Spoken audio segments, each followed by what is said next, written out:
Bonjour à tous et à toutes, les avancées de l'IA ne cessent de s'arrêter, encore un nouvel article. Donc, l'IA générale, un nouveau réseau de supercalculateurs pourrait accélérer son développement. La mise en place du premier module de réseau sera effectuée d'ici le mois prochain, c'est-à-dire le mois de septembre 2024. Donc, Payano et Valisoa, donc publié en 2024, 12 août 2024. Donc SingularityNet, donc une nouvelle boîte qui entre en jeu. Donc SingularityNet, une entreprise spécialisée dans l'IA, décentralisée, prévoit d'accélérer le développement de l'IA générale, c'est-à-dire l'IAG, abrévié en IAG, ou alors IA global. En mettant en place un réseau mondial de puissants supercalculateurs, l'objectif est notamment d'établir un réseau informatique à plusieurs niveaux pouvant héberger l'architecture nécessaire à l'IAG. La mise en place du premier module devrait être effectuée d'ici ce mois, c'est-à-dire le mois de décembre, et le réseau devrait être pleinement fonctionnel d'ici début de l'année prochaine, c'est-à-dire 2025.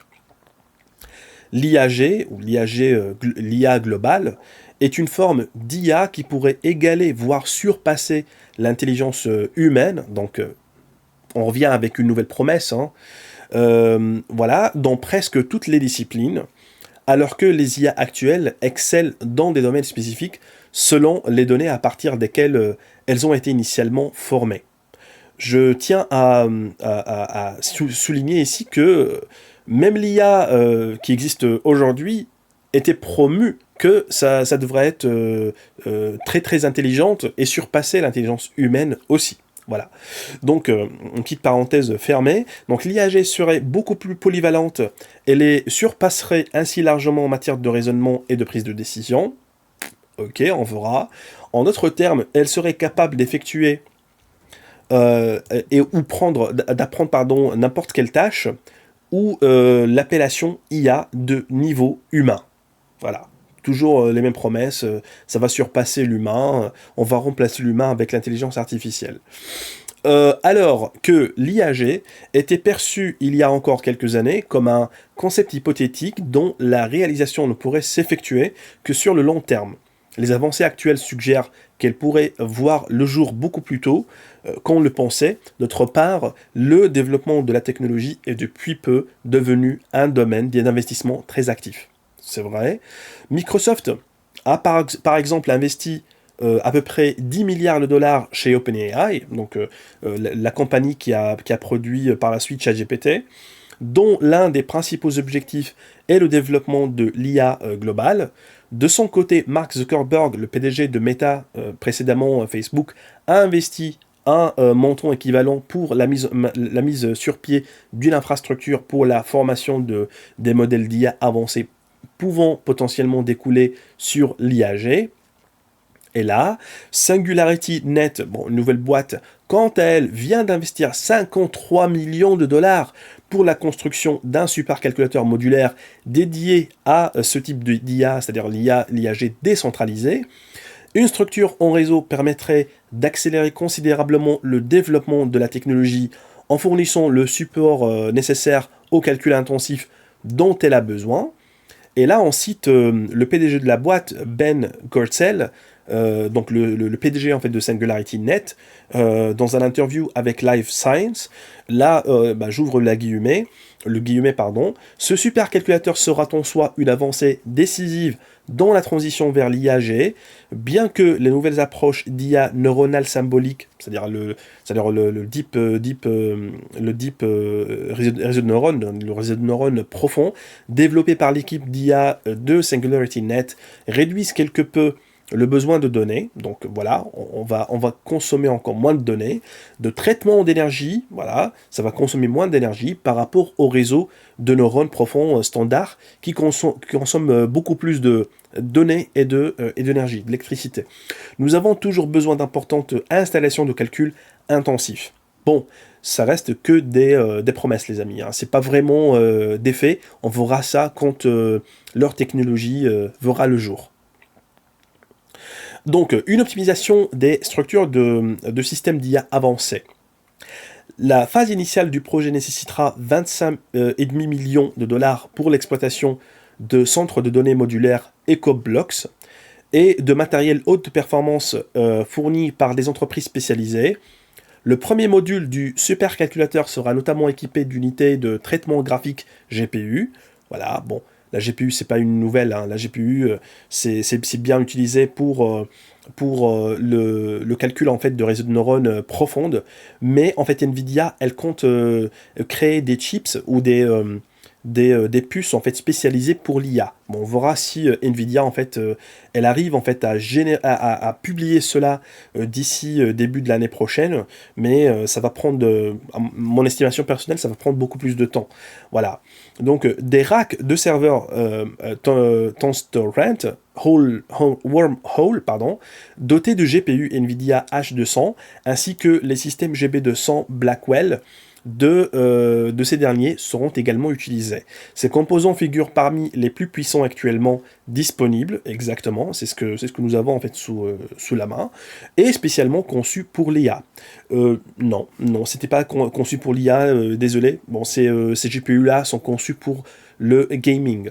D'autre part, le supercalculateur vise à optimiser les structures soutenant les systèmes d'IA avancés, facilitant ainsi l'apprentissage et l'auto-amélioration pour la transition vers l'IAG.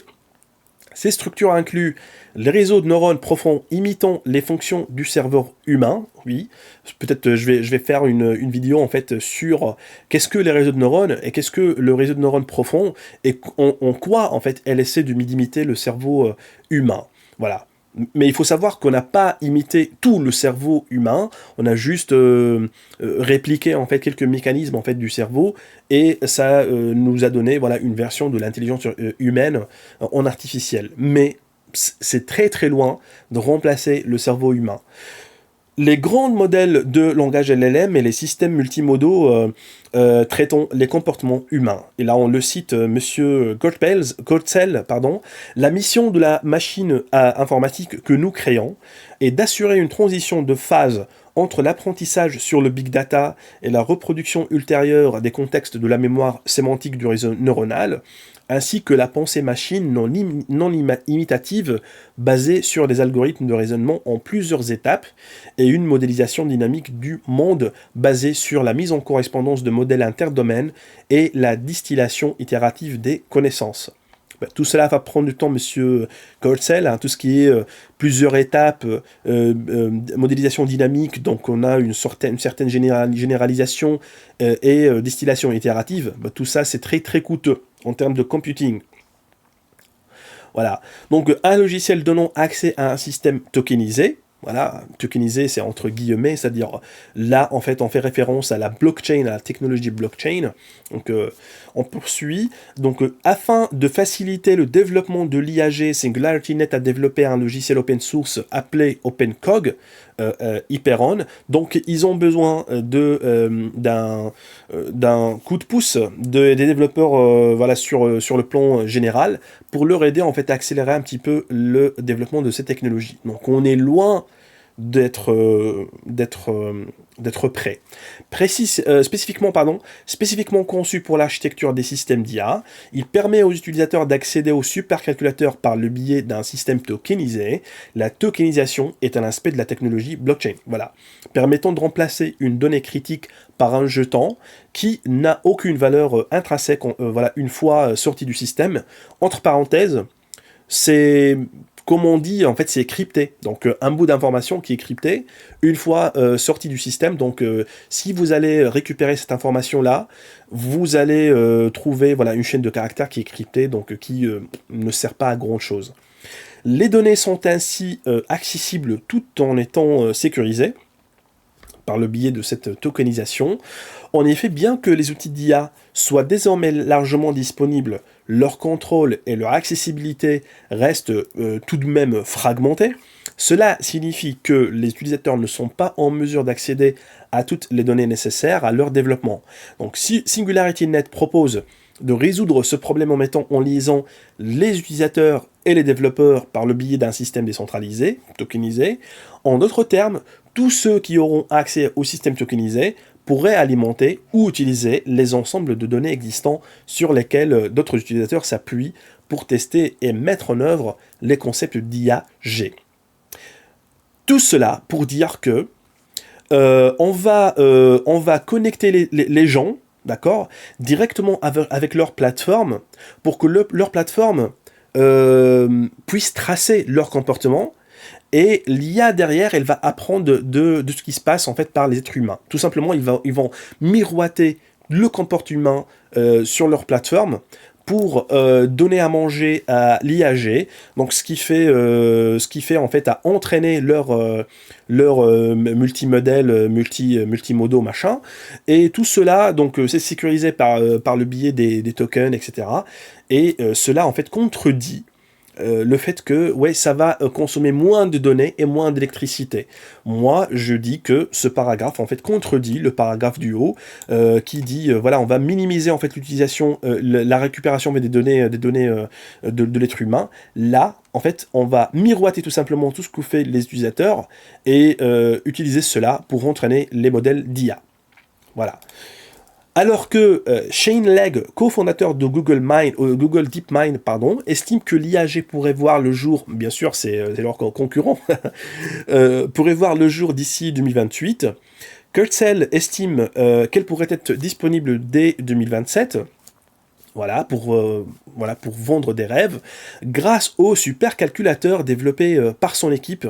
SingularityNet prévoit d'ailleurs d'étendre son réseau de supercalculateurs de sorte à augmenter sa puissance de calcul.